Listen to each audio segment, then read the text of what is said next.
Hello everyone, welcome to mini vlog.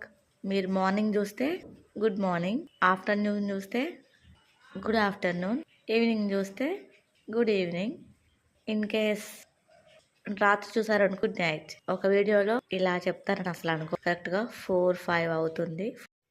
పాప దగ్గరికి వెళ్ళే టైం అయింది. పోయే టైంకి నేను ఇంట్లో ఏమేమి పని చేశానో చూపిస్తాను, ఇప్పుడు చెప్తాను. బాబు ఒక 40 మినిట్స్ బ్యాక్ అయితే పడుకున్నాడు. బాబు పడుకున్నాక ఇల్లు ఊడ్చేసాను, గిన్నెలు తోమేశాను, బియ్యం నానబెట్టాను, టీ పెట్టుకుని తాగి స్నాక్స్ తింటూ టీ తాగేశాను. ఒక 20-30 మినిట్స్లో అయితే ఈ పని చేశాను. పాపకైతే నీళ్ళు వేడి చేస్తున్నాయి ఇక్కడ. ఈవినింగ్ పాప దగ్గరికి వెళ్ళే ముందైతే నా పరిస్థితి కొంచెం హడావిడి బిజీగా అయిపోతుంది. బియ్యం నానబెట్టేసుకున్నాను, కడిగేసాను కూడా. ఇవి కడిగిన నీళ్ళు చెట్ల పోసాను, పాలు కాబెట్టేశాను, టీ తాగేసిన గిన్నెలు సింక్లో వేసేసాను. వచ్చాక నైట్ గిన్నెలు తోముకోవడం. అది హాల్ అయితే చూడడానికి ఇలా ఉంది. నా చిన్న మినీ బ్లాగ్ నచ్చితే తప్పక లైక్ చేయండి ఫ్రెండ్స్. పాప తీసుకొచ్చి టైం అయింది. Bye bye, take care all, thanks for watching, bye bye.